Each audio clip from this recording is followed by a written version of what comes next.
Hi friends, welcome back to Vishal's SciTech. In this one I'm going to show you what is the initial RAM and storage availability in the Realme GT2 device after quick unboxing. Yes man, just now I did do the unboxing of the Realme GT2 smartphone, and let me show you exactly what is the RAM and storage availability we can expect in this Realme GT2 device. Let's go to the settings option and show you that.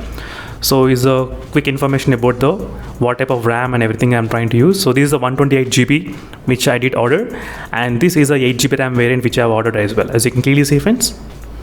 And let me show you what is the RAM available out of 8GB. As you can clearly see friends, 4GB is available out of 8GB exactly right now.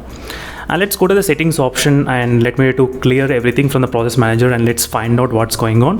Let's go to the settings, and I'll try to show you friends exactly what is the RAM availability right now going on. I did do the deep clean as well right now. After doing deep clean, the RAM available is about 4.26GB exactly in the Realme GT2 device.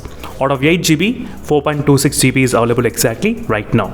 And next thing is regarding the storage. So what is the storage availability in this device? Let's go to the option of storage in the about phone, and out of 128GB you can clearly see friends 223GB is used, as you can see, out of 128GB. So 23GB is used exactly, and out of that 3GB is already consumed because of RAM management expansion.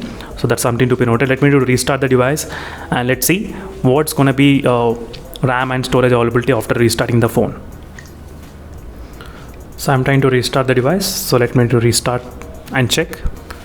Finally friends, the phone did successfully restart as well, and right now it's showing about RAM availability is about 4.43GB, and I did disable the external RAM capabilities just to show you what is the storage used. So 20GB is already used out of 128GB, as you can clearly see friends. So this was the storage availability out of the box in the Realme GT2 device. That's it friends, thank you for watching and stay tuned for more updates. In case if you have any other questions, let me know in the comment section below. Meanwhile, signing off, until then, bye.